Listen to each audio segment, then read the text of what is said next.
is eating wild meat. Because this Ebola apparently does not go into all the animals. There are some animals where it goes and either stays without causing sickness or even kills the animal itself. These doctors can tell you which ones, they can list them later. But one of them are the monkeys. The monkeys, if you eat monkeys, you are going to get Ebola.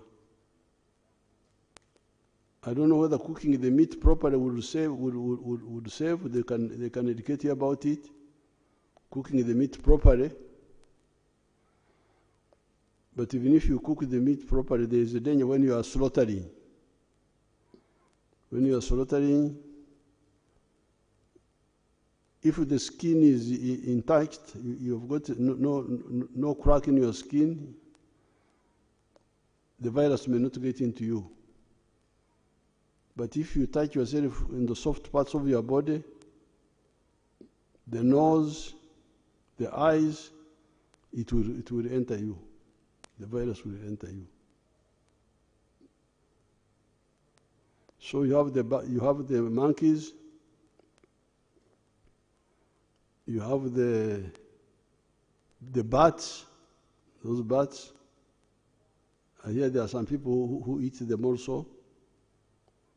Then even some of the wild animals, like the enuma, the one which looks like a goat, they say.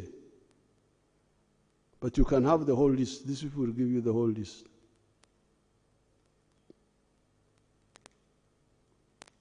And that's why if we are eating meat bought from the abattoirs,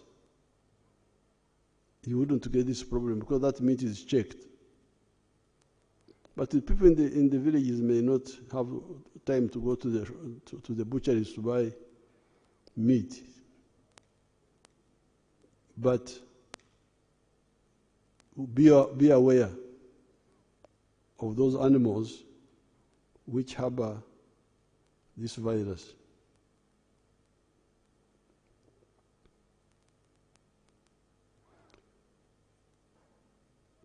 We were talking with the head of the WHO here the other day, and he told us that the people who have died quite a bit in some of the areas are the medical staff and the pastors. The pastors. These are the ones who have died most. Why? Because the medical staff work carelessly. They examine patients without gloves.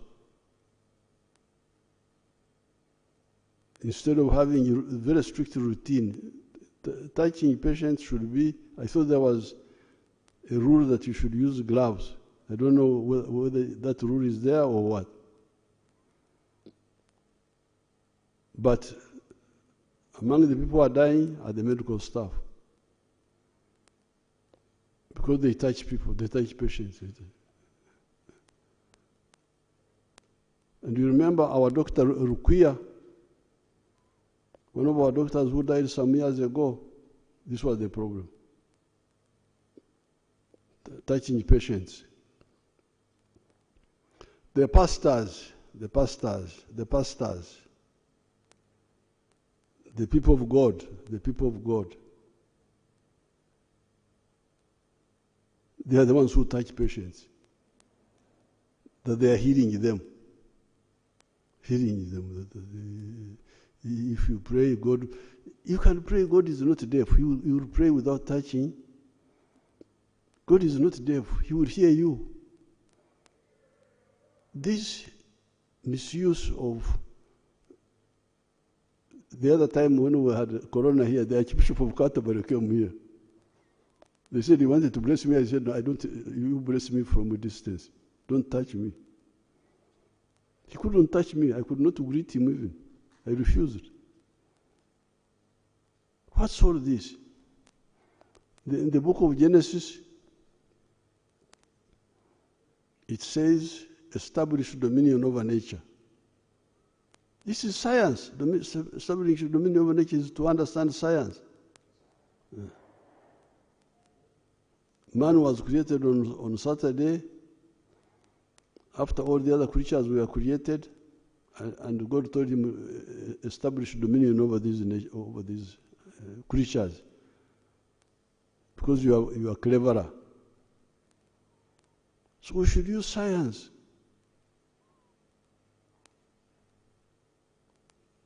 Don't touch people, bless them, because you are not the one who's curing them, it is God. You are interceding. Talk. God is not deaf. He will hear you from a distance.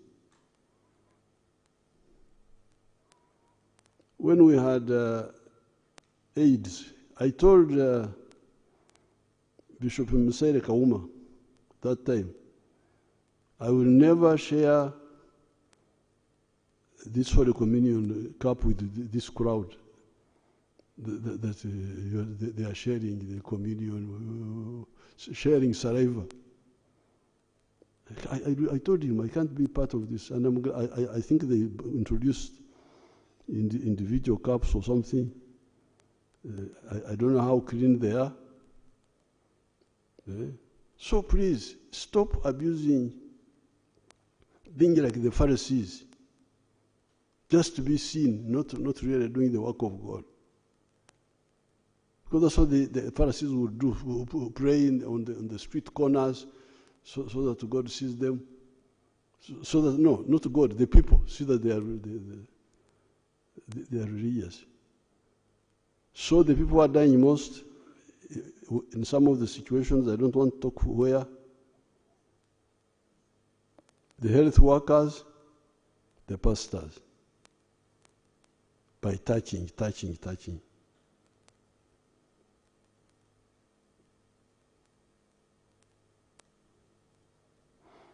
Another big problem is handling dead bodies. That there are certain customs. Yes, those customs were there when there was no danger, how to wash dead bodies. But now that there is danger, it has been announced. If somebody is sick, call the doctors, because the doctors can tell you what sort of sickness this one is. But don't just hide, and you just do it yourself. I hear that among the 19 cases in Uganda, 14 are from Congo, and they are from a family. They will take saliva,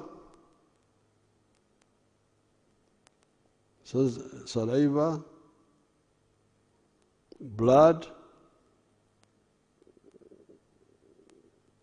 sweat, vomit. If somebody has vomited, sperms. Ebola can stay in a man for, I hear, 9 months. Yeah, that's what I hear.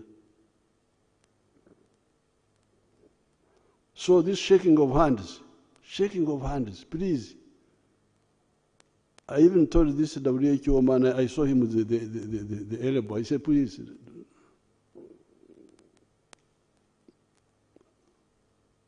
What is the greeting for? Shaking of hands for what? There is a problem. You just wave at people.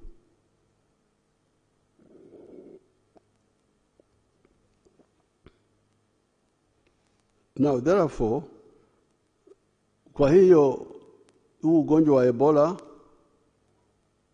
unaambukiza kwa mate. Mate is saliva in Swahili. Kwa damu, kwa jasho, kwa nani za wanaume na wanawake,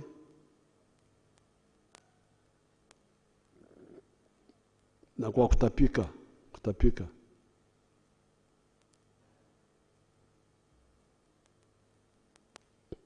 Na zile nyama ambazo za pori ambazo ziko na huu ugonjwa, ya kwanza ni nyani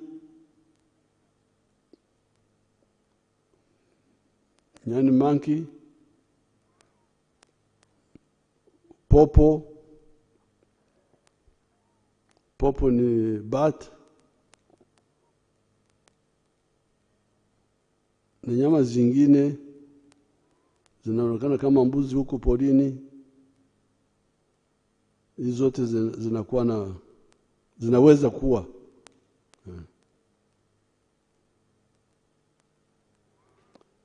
Now with this disease, there is no vaccine yet. And there is also no direct medicine for treating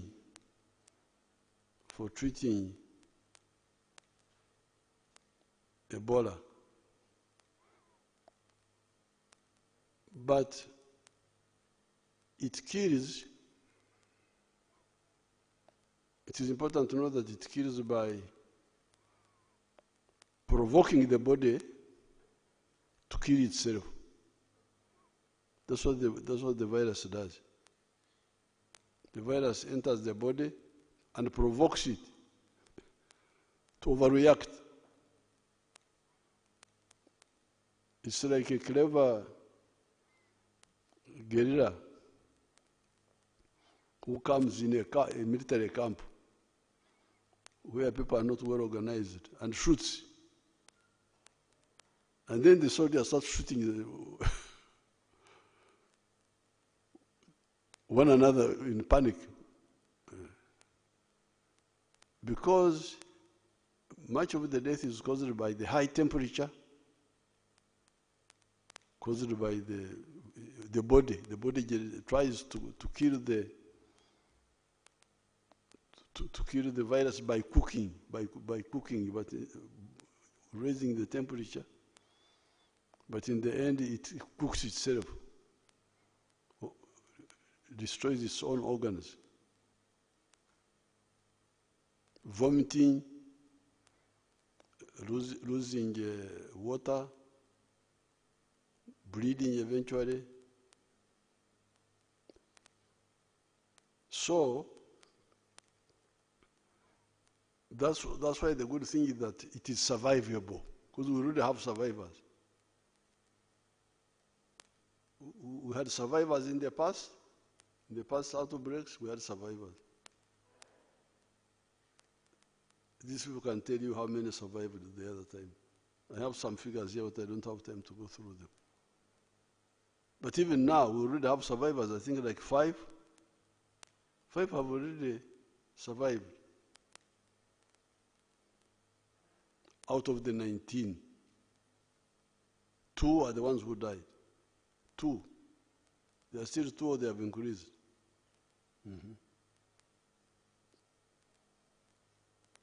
The first Congolese man who came is the one who died in Chiburi, I think. And came with their sister-in-law. They came separately, but I think they were from the same place. The sister-in-law has recovered. And she recovered. They recover because they get support. The doctors control the temperature.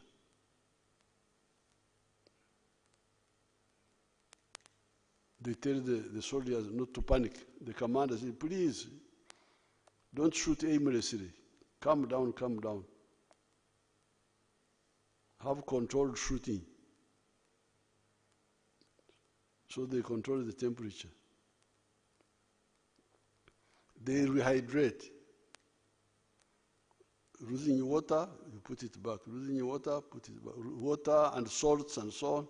Because when you vomit, you lose so many things. You lose water, you lose salts in the body. You put them back. You put the water, the fluids. So the body now has a chance to fight in an organized way. And people get cured. So which means the body overcomes. Otherwise, how would people get cured? Which we don't see, which is very difficult in AIDS, because AIDS, I don't know whether people have really had a cure. But this one, people have been cured. So it is very simple. It's just indiscipline. This one, people have been cured. Some have died, yes, but others have been cured completely because of controlling the other killers, the temperature, the loss of fluids. You find the body fights back and it overcomes the virus. Combined with the inability to spread so much like corona was spreading through breathing. This one is spreading through contact. This disease is easy to stop if only people are serious. So therefore, the most important thing is to report quickly to the doctors. Don't delay. Once you feel some symptoms of sickness, report. So that they check and if it is Ebola, they start intervening early.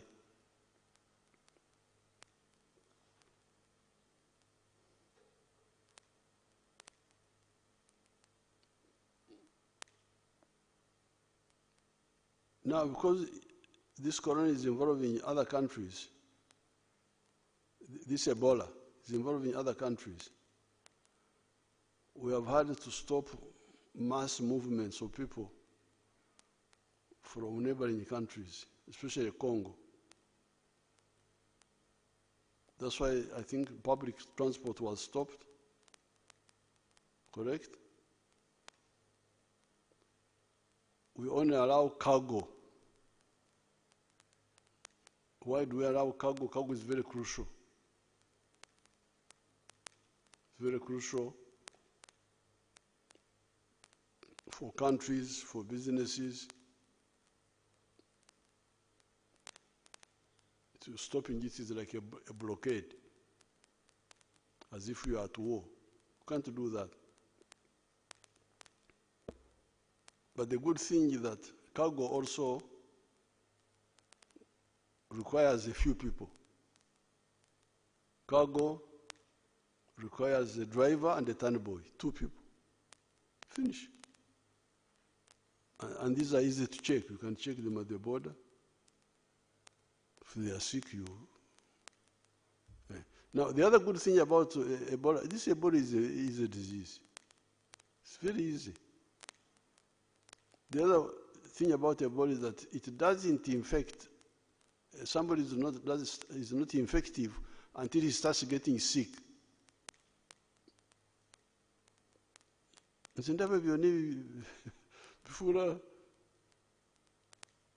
the people don't have my anger with sickness. I don't like sickness. I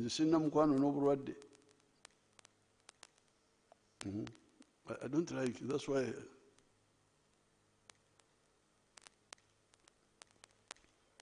during the campaign they were saying I should sit down with the other. I said, please, let me sit alone there, Mundeke. You look isolated. I said, God is with me. Don't worry about me.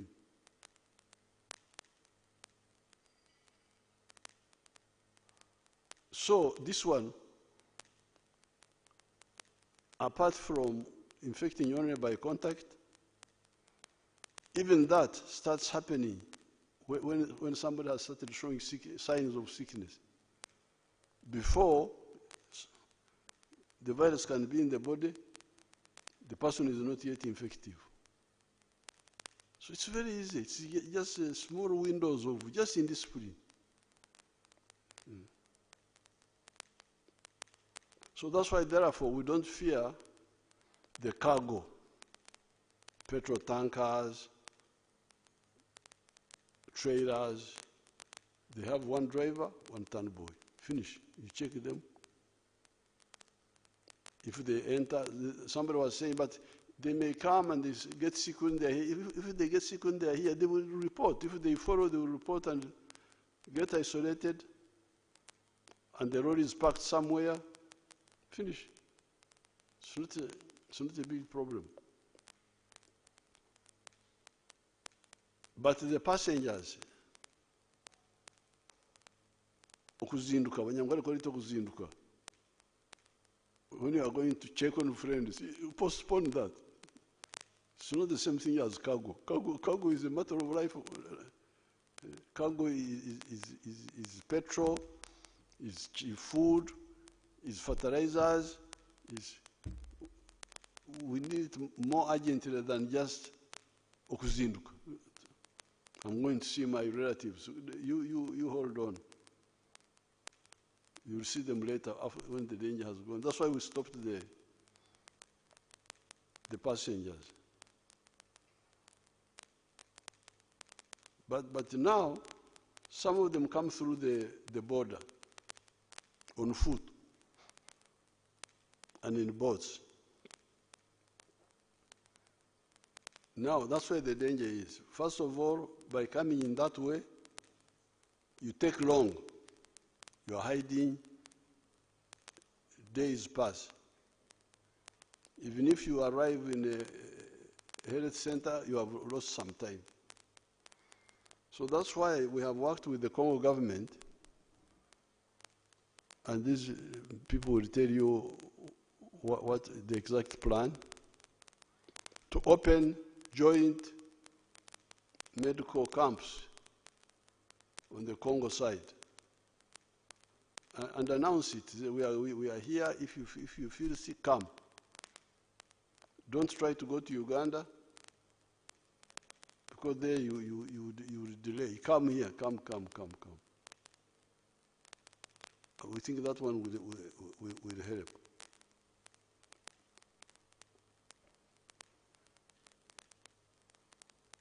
Now, when we are dealing with this matter, you hear some people talking of culture. There's the culture of washing dead bodies.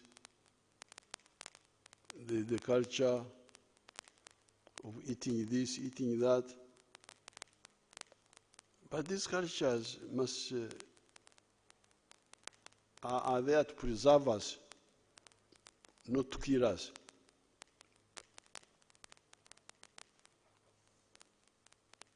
If they can be modernized, for instance, the meat we are eating because of culture, if it can be, how can it be slaughtered safely?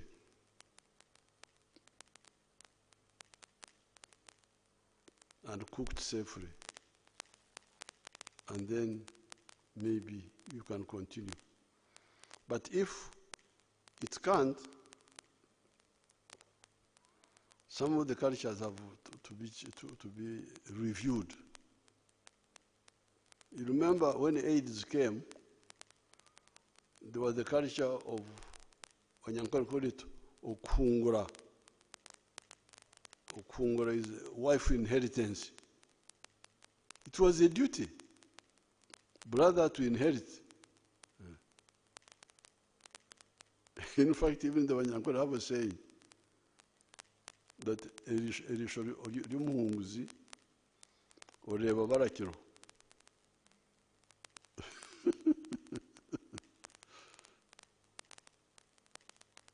It was like constitutional. You had to inherit the wife of your brother who died. And it was a social arrangement, because the question was, this fellow has died. There is no social insurance, there are no pensions. Who will look after the children? Who will look after the wife herself? So that was the arrangement. But when AIDS came, we saw the danger and we said, please, please, please. And people started reviewing it. Female circumcision, how could you reform it? Female circumcision was wrong science. There was no way you could say you do it properly in a better way. There was no better way. So we had to confront our Kapchora people and say, please, this one.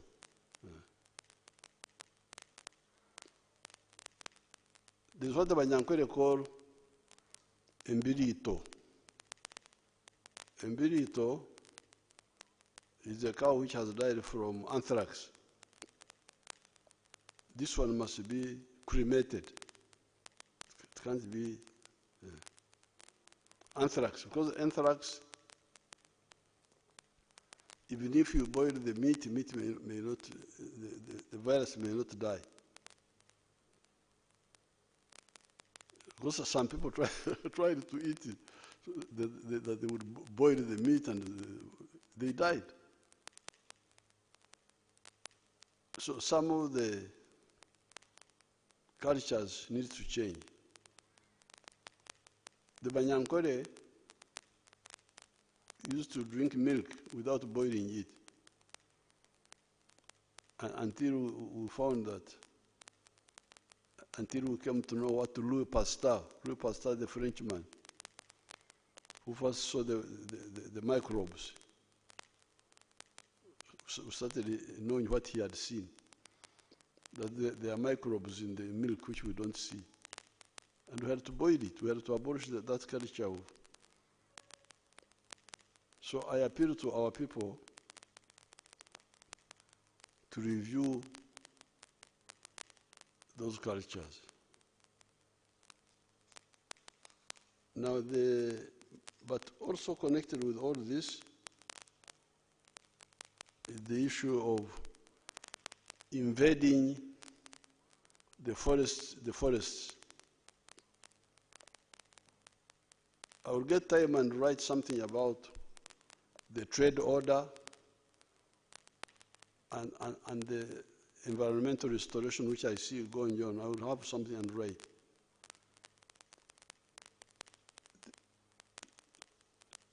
These issues are not just environment. It is also survival, our survival.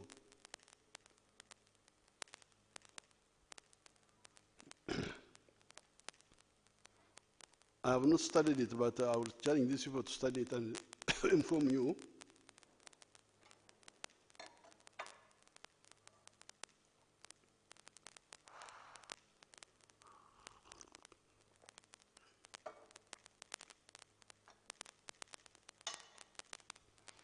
The bats. I normally see the bats flying at night. Eating, I think they eat insects. Do they eat insects? Yes. So the bats, you may find the bats are also part of the balance of nature. They do some good work. Maybe they're doing some good work. Eating the insects.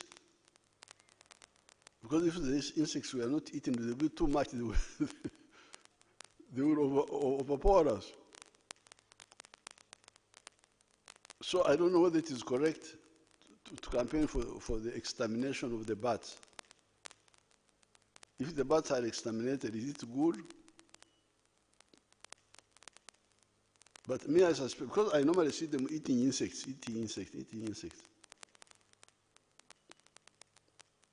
And I had no problem with the bats. They were there at Chamate Boys School. They were in the roof. We were not bothering you with them. Because they don't eat other things. It's only now that they have this problem. So, if they were in the forest, and we are not invading the forest, disturbing their habitat, and they come, eat the insects, go back, that's how it's part of the balance of nature. They would actually be doing a good job. But when we invade the forests, and the caves, and the what, that's how we now provoke problems also.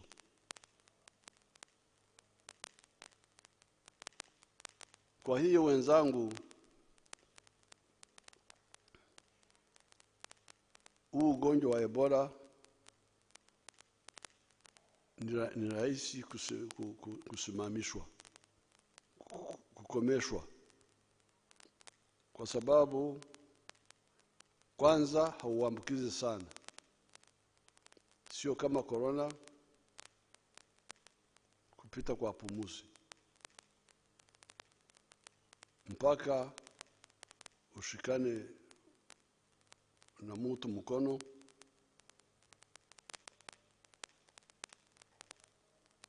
au mbadilishane vitu vinatoka kwenye mwili,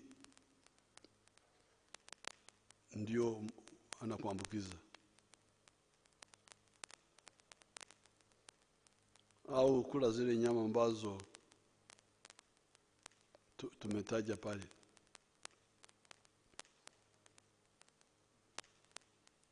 Cha pili,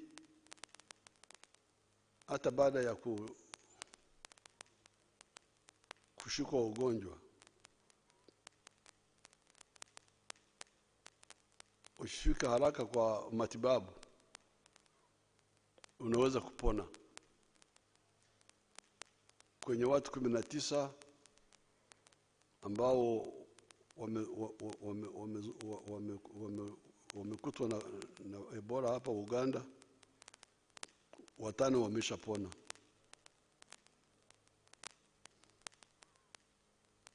14 kwa hao 19 ni watu wetu, ndugu zetu kutoka Kongo, na inasemekana wanatoka kwenye familia moja. Kwa hiyo mambo hayo mawili, kwanza ugonjwa hauambukizi sana kama corona, ni rahisi kukomeshwa. Tukiacha kushikana mikono, tukiacha kufanya ile mambo yote tumetaja hapa, kushika maiti bila kujua mtu amefariki kwa sababu gani. Wale watu wa Mungu kuweka mikono juu ya wagonjwa, waganga, watu wafanyakazi wa afya, kushika wagonjwa bila kinga, bila gloves. Hizo gaps zote ndizo zinaleta shida, lakini ni rahisi kusimamishwa. Wacha niachie hapa, alafu niulize kama waganga wanataka kuongezea. Add anything, you people.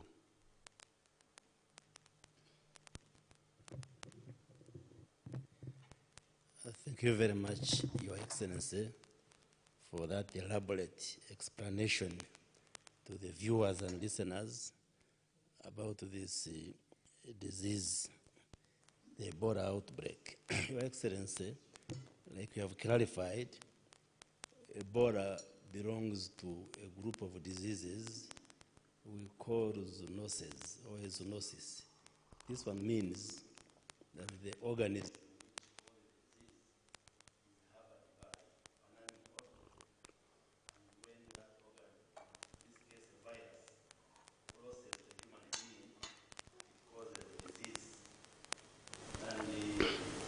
first identified in 1976 in Congo, Zaire. That derives its name Ebola from a river in northern Congo. In that community where it was first identified, but there was a simultaneous outbreak in Sudan, 1976. And since then, there have been outbreaks. Congo, DRC is now experiencing, I think, the 17th outbreak. In Uganda, we had the first outbreak in 2000, and we are now having the 9th outbreak. Because we have been having outbreaks, some big, like the one which was in northern Uganda, and even Bundubujo. Others have been mild, small. You have explained there are animals which are reservoirs, which harbor this virus. And the most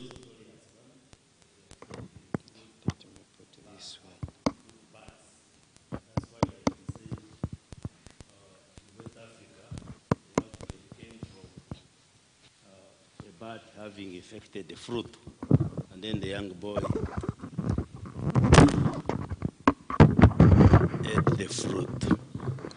But there are also other animals like monkeys and the non-human primates like chimpanzees. Even pigs have also been found to harbor, they can harbor this virus. And actually, information shows pigs and chimpanzees can actually fall sick. For them, they can even fall sick of this Ebola. And once it infects you, it takes 2 to 21 days to incubate before it develops into symptoms and one who gets sick. Your Excellency, like you have emphasized, it's a dangerous disease, but maybe easier to manage or prevent if people followed the do's and don'ts, because it's not like COVID or others. You get it through physical contact with fluids of somebody who is having the virus. And when the virus maybe settles on in your hands, on the skin, then it enters through openings. If your skin is intact, the virus may not enter, but if it has abrasions or injuries, it can enter. Then also through the other body openings, like you may have the virus in your hands. If you touch your mouth, you touch your nose, touch your ears, eyes, sexual organs, like through sex, those are openings which can allow the virus to enter your body, and then it causes damage, like you have explained. This virus has different strains or types, up to 6, but those which cause the disease in humans are mainly 3, and they are named according to where they were discovered. Like what we call Ebola Zaire, Ebola Sudan, then Ebola Bundubujo. The current outbreak is caused by that Ebola Bundubujo. It's called Bundubujo because in 2007 and 2008 we had an outbreak in Bundubujo. When they isolated the virus, it was different from the one which had appeared in Congo and appeared in Sudan. There are other strains, but they are non-pathogenic. They don't usually cause illnesses in human beings. And like you have said, the other strains, like the one of Zaire, they have vaccines and drugs. But this Bundubujo doesn't have a vaccine yet and a drug yet. But there are trials which are being done, but they are not yet conclusive.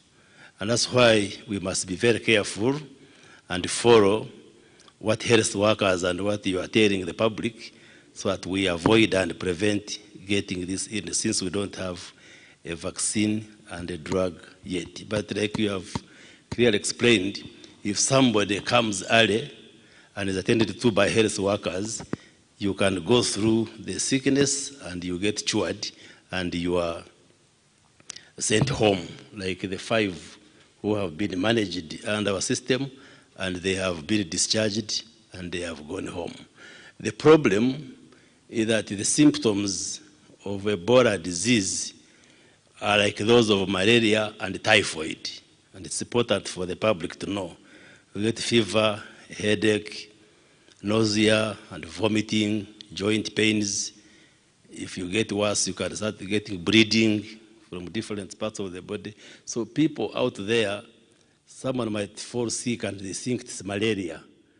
So it is important that if somebody develops any of these symptoms, especially if you have had contact with somebody who is sick or those who live on the borders with the DRC, it's important they go early enough to the health facilities because the health workers can manage these cases, Your Excellency. The Ministry of Health and the government have mounted a huge response to contain this outbreak. And like we have explained, most of the cases that have tested positive are imported cases because the epicenter or where this outbreak started is in our neighboring country, DRC, in Ituri province. But the other provinces like North Kivu and South Kivu have also registered cases. So we appreciate your guidance that instead of allowing many more Congolese coming into Uganda, we go and work with the Congolese government and the people to establish treatment centers across in areas close to the border, because there is a belief and perception in the DRC that, which is correct, that there is better management of the cases here in Uganda. And that's why many friends and brothers and sisters in the Congo try to come to Uganda to get better care. Even the first person who came and died came as a patient, but I think he didn't reveal that he was sick and was admitted in Kivuli Hospital, managed by health workers. He came on the 10th, died on the 14th. Then on the 15th, that's when the health workers confirmed it was Ebola, but he had come for treatment. So, like we have guided, we are going to establish the treatment centers, up to 4 centers in the DRC, and we work with the WHO and the health workers in the Congo, but also we take our experts to Congo so that the Congolese know that the good services they would be getting here in Uganda can be got from their own country, and then we minimize the numbers which are coming into Uganda, Your Excellency. But we have also mounted a strong campaign, especially in the districts and the communities bordering DRC, and give them measures, like we have closed the markets and all these gatherings. We have advised people to avoid weddings and big parties, and the health workers, the RDCs, and the other government workers are seriously mobilizing together with the Ministry of Health staff. Maybe where people are still concentrated, but we have given them guidelines, like in schools, because we didn't want to close schools, but all schools have been given guidelines on infection control measures, like ensuring that the learners can wash their hands, use sanitizers, and all the preventive measures. And also the churches and the prayer gatherings, they have got all the guidelines on what to do to ensure that those who come for prayers remain safe and do not become a vehicle for transmitting the virus, Your Excellency. So we further appeal to Ugandans to be watchful, to be on the lookout, that if we follow these basic measures, we can be able to arrest the transmission and wipe out this outbreak as soon as possible, Your Excellency. Maybe my team can add any more comments. Excellency, you asked in the last outbreak, the total people that were infected was 14, and 2 died before they go to our treatment unit. But all the people we got in our treatment unit were treated and got better and went home. The 12. Outbreak. The 12. And in West Africa, Your Excellency, those who died were 11,000 people who died in 2015 in West Africa. Mm. At the moment, we have discharged 5, but all our patients that have been in ETU, the ones that we are treating, are getting better. The ones that were really, really sick, they are getting better, and soon we will also discharge. We don't anticipate anyone to die in our ETU. All the people we got this time who have been treated in our isolation center. But Excellency, I wanted also to add something that we are seeing of great interest that is going to add also the knowledge, global knowledge on Ebola. We have seen that when people start getting symptoms, the virus is highly concentrated in the saliva, in the vomitus, and in the stool. It is high concentration. It is much more concentrated in the Alimentary canal. gastrointestinal system, more than even in the blood.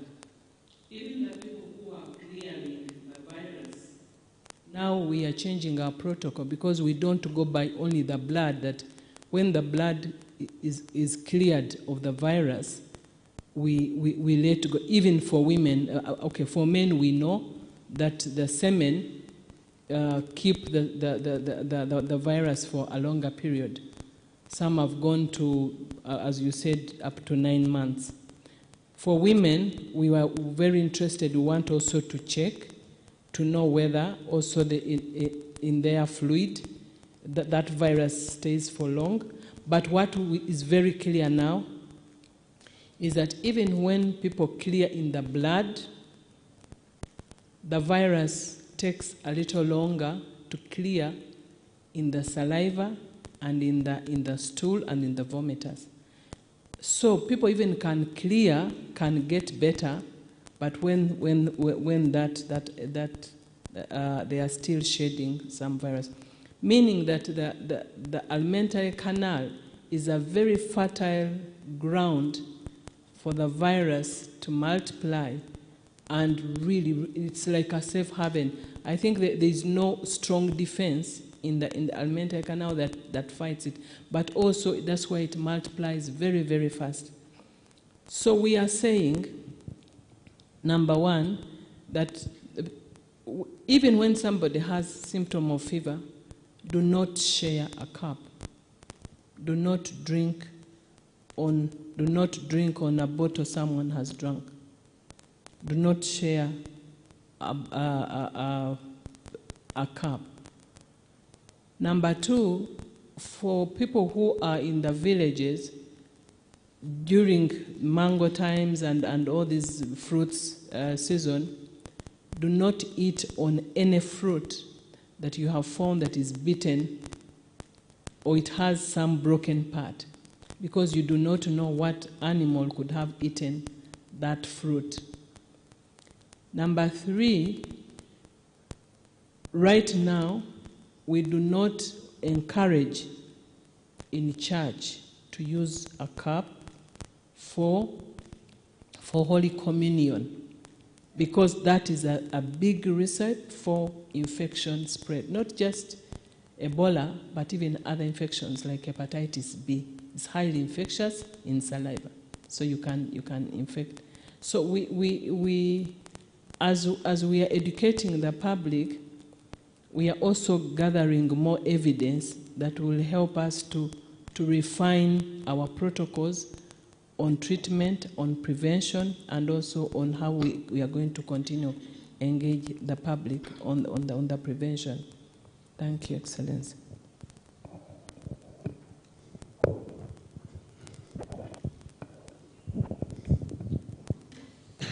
Your Excellency, thank you. That is the commander of diseases.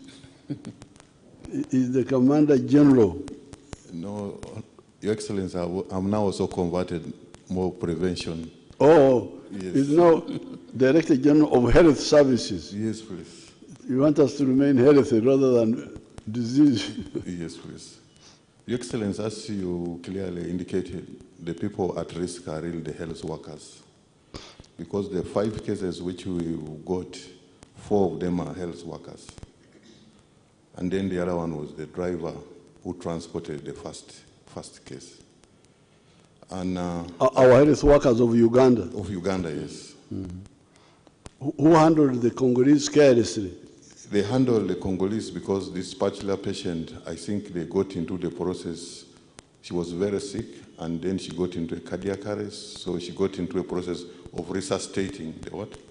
So the exposure was very, very huge. Because also we are seeing that others might be exposed, but they are not seroconverting, they are not getting the disease. So this particular group, because it's actually in one hospital, that's in Kampala Hospital, all the 4 happen to be what? In that place. So how are they trying to resuscitate? I think definitely you do a cardiac what? And trying to put a tube in the what? In the CPR. Without gloves? They probably had gloves because at that time, that particular patient had now in the terminal stage of dying, and she was having signs of bleeding. Because that's what we are also seeing, that normally as they are dying, actually when the person is dying, the virus also does not want to die with the dying person. So it gets into the surface of the what? Of the body. And so all the body is very infectious. That's why the bodies are really super spreaders. Like remember when we had in Kasanda, where a group which went and exhumed a dead body, and then they had a very big exposure.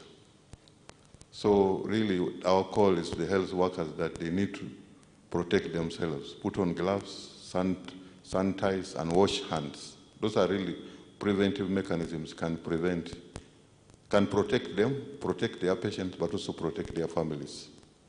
But in this case, where was the carelessness? The carelessness now, because now I am sure that the patient there was a lot of bleeding and probably a lot of probably vomiting, a lot of fluid coming through the throat, and even when they were trying to put the endotracheal tube, there was already a bleeding which was coming out. So in the process, the glove sometimes how could they have done it safely? Now to put on the gown? In that kind of patient now, they needed to have put in what we call now, it would have needed to put in an ebola suit, where they should have been able to have goggles. Because like when you spoke about the late Mercy Lukuya, the exposure he had is that the patient was agitated because of restless, because he was about to die. So in the process, a lot of either he coughed, then it got into his what? Into his face. So that's how he got contamination. So it gave him a lot of high-risk exposure. Okay, so Ugandans and other friends, this what we wanted to share with you. Have we had any new cases in the last? In the last 5 days, we've not registered any additional cases. Please, you can see this is a very simple thing. A few people came from Congo. A total of how many now, including the ones who died are all Congolese? The 2. So that means that 16 Congolese came, and the 14 included the 2 who died. Hmm? The total are 14. Oh, 14, okay. The 2 died, 12 are the ones that we've been treating. So you people, Uganda, you can see now, this is just simple mismanagement of something that can be managed. 14 people from Congo came. The 2 who came late died. The 12 who came early, 5 have already recovered. All the 5 are Congolese. One is a Ugandan, the driver. Okay. Then the 4 are Congolese. So out of the 12, Congolese, 4 have recovered. The Ugandans are 5, so 1 has recovered now. That means the ones who are still sick are 4. And they are all health workers. So the story is clear. Some sick people from Congo came, they were not handled carefully here. That's all. Now with the little alertness we have had, although me, I'm not satisfied because I was at Kororo and I was watching those MPs dying to hug one another. And, it's as if they are bewitched. Bani babaloze o babale batia. Awa wamelogwa awa wako namna gani. In spite of all that, 5 days now, no new case. It looks as if the fire of Ebola has started going down. So therefore, please, we've got a lot of work to do. Let's be very serious. We don't have to keep playing around with it. Listen carefully and act. This is easy to stop. We stopped it in the past, we can stop it now. Thank you so much. God be with you.